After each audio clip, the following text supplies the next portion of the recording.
Hətta mənə də bəzən zarafatla çataşırlar ki, gələcəm, gedəcəm deyirsən. Deyirəm, mənim atam, babam belə danışır. Mən nətər deyim, indi artist deyiliyim.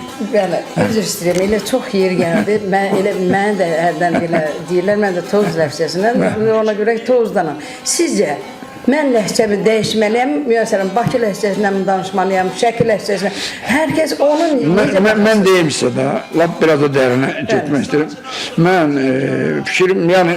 fikrim budur ki, hərə öz ləhcəsini danışmalıdır və onu dinləyən adam bilməlidir ki, bu filan yerin adamıdır. Bax, təsəvvür edin, mən lap cavan vaxtlarımı danışıram.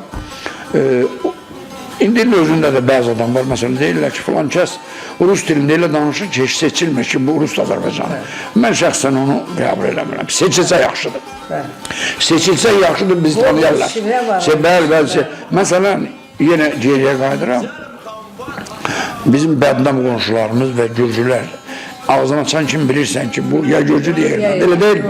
Onda bizdə o qədər qarışıb, onlara başqa nə qarışmışıq ki, çoxumuz danışanda və onunla da fərq edirik ki, həmin bu dillə, ancaq yaxşı, biraz da az bil, biraz da nə bilim, zəif bil, ancaq ağzını açanda bilsinlər ki, sən Azərbaycanlısın da, onunla millət tanınlar da, başqa cür tanınmaz. Yəni, mən onun tərəfdarıyam ki, Tovuzun ləhcəsini qəti yadına çıxartma.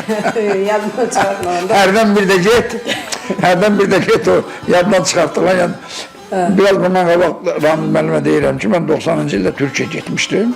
İlk dəfə, onda ara tez açılırdı. Demək, orada bizim sən demək, çoxlu qoğumlarımız var. 1890-cı illərdə gediblər. Hətta buradakılardan çox orada var. 100 il keçmişdi mən gedəndə, orada anadan olmuş adamlar var idi. Qaraqoyunlu ləhcəsini unutmamışlar.